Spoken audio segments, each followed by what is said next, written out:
మంచి మిత్రుడు పావురం ఎలుక. పూర్వం గోదావరి నదీ తీరంలో ఓ పెద్ద బూరుగు చెట్టు ఉండేది. ఆకాశమును తాకుచున్నదా అన్నంత ఎత్తుగా విశాలంగా పరుచుకున్న కొమ్మలతో కళకళలాడుతూ ఉండే ఆ చెట్టుమీద ఎన్నో రకాల పక్షులు గూళ్లు కట్టుకుని జీవిస్తున్నాయి. ఒకరోజు ఉదయం ఆ చెట్టుమీద నివసిస్తున్న లఘుపతనక అనే కాకి నిద్రలేస్తూనే కిందకు చూచింది. ఆ చెట్టుకు కొద్ది దూరంలో ఒక వేటగాడు నూకలు చల్లి వలపన్నుతూ కనిపించగానే దానికి భయం వేసింది. అయ్యో! పొద్దున్నే నిద్రలేస్తూనే ఈ పాపాత్ముడి మొహం చూశాను. ఈ రోజు నాకు ఏ ఆపద రానున్నదో అనుకుంటూ ఆ చెట్టు మీద నుండి రివున ఎగిరిపోయి కొద్ది దూరంలో ఉన్న మరొక చెట్టుపైన వాలి ఆ వేటగాడిని గమనించసాగింది. వల పన్నటం పూర్తి చేసిన వేటగాడు అక్కడికి దగ్గరలోనే ఉన్న ఓ పొదలో దాక్కుని వలలో పక్షులు ఎప్పుడు చిక్కుకుంటాయా అని ఎదురుచూస్తున్నాడు. ఆకాశంలో ఆ చెట్టు వైపుగా ఓ పావురాల గుంపు ఎగురుకుంటూ రాసాగాయి. ఆ పావురాల గుంపుకు చిత్రగ్రీవుడు అనే పావురం రాజు. ఆ బూరుగు చెట్టు దగ్గరకు వస్తూనే ఆకాశంలోంచి నేలమీద వేటగాడు చల్లిన నూకలను గమనించిన చిత్రగ్రీవుడు మిగిలిన పావురములతో, మిత్రులారా, మనుషులు తిరగని ఈ చోటులో నూకలు ఉన్నాయి కనుక వీటి వెనుక ఏదో మర్మము ఉండి ఉంటుంది. బహుశా ఏ వేటగాడో మనలాంటి పక్షుల కోసం పన్నిన వల అయి ఉండవచ్చు.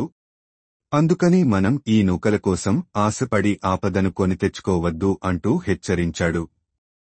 ఆ గుంపులో ఉన్న ఓ ముసలిపావురం చిత్రగ్రీవుడి మాటలకు నవ్వి, చిత్రగ్రీవా, నీవు రాజువి అన్న అహంకారం వదిలి నేను చెప్పే మాటలను శాంతంగా విను. అనవసరమైన అనుమానాలతో ఎదుట ఉన్న ఆహారమును కాలదన్నుకొనుట మూర్ఖత్వము. నువ్వే చెప్పావుగా ఈ ప్రదేశములో మనుషులు తిరగరని. మరి ఇలాంటి చోట నూకలు ఉండటం అనుమానించతగ్గ విషయం ఏమాత్రం కాదు. ఆ బూరుగు చెట్టుమీద నివసించే పక్షులు ఆహారం తెచ్చుకున్నప్పుడు ఆ నూకలు వాటి నుంచి జారిపడి ఉంటాయి. అందుచేత అవి తినటానికి మనం క్రిందకు దిగుదాం అంటూ చిత్రగ్రీవుడి హెచ్చరికకు అభ్యంతరం చెప్పింది. ఆ ముసలి పావురం మాటలకు మిగిలిన పావురములు వంత పాడుతున్నట్లుగా ఉండటంతో చిత్రగ్రీవుడు తన మాటలతో ఆ పావురముల మనసు మార్చుట కష్టమని గ్రహించి మౌనంగా ఉండిపోయాడు. చిత్రగ్రీవుడి మౌనం అర్ధాంగీకారంగా భావించిన పావురములన్నీ నూకలను తినటానికి నేలమీద వాలి వేటగాడు పన్నిన వలలో చిక్కుకుపోయాయి. చిత్రగ్రీవుడి మాట వినకుండా ముసలి పావురం మాట విని నూకలకు ఆశపడి ప్రాణాలు మీదకు తెచ్చుకున్నందుకు ఏడుస్తూ ముసలి పావురాన్ని మిగిలిన పావురాలన్నీ కోపంతో తిట్టసాగాయి. చిత్రగ్రీవుడు ఆ పావురాలన్నింటినీ ఓదారిస్తూ, మిత్రులారా, వివేకవంతుడు కూడా ఒక్కొక్కసారి ఆవేశం వల్ల, దురాశ వల్ల ప్రాణాల మీదకి తెచ్చుకుంటాడు. ఇప్పుడు మనలో మనం గొడవపడితే మంచిది కాదు అన్నాడు. చిత్రగ్రీవుడి మాటలకు మిగిలిన పావురాలన్నీ శాంతించాయి. వలకు కొద్ది దూరంలో ఉన్న పొదలో దాక్కున్న వేటగాడు వలలో చిక్కుకున్న పావురములను చూసి, ఆహా! పొద్దున్నే ఎవరి మొహం చూశానోగాని ఈరోజు నా పంట పండింది అనుకుంటూ పొదలోంచి లేచి వలవైపు రాసాగాడు. చిత్రగ్రీవుడు హిరణ్యకుడిని చూసి ఆనందపడి, మిత్రమా, స్నేహితుడు ఆపదలో ఉన్నప్పుడు బాధపడేవాడే నిజమైన మిత్రుడు. అందుకే నేను నీ దగ్గరకు వచ్చాను.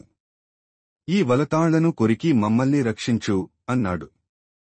చిత్రగ్రీవుడు మాటలకు హిరణ్యకుడు ఆనందిస్తూ, మిత్రమా, నీ కోరిక తప్పక మన్నిస్తాను. కాకపోతే నా పళ్ళు చాలా సున్నితమైనవి కనుక ముందు నీ కాళ్లకున్న తాళ్లను కొరుకుతాను అన్నాడు.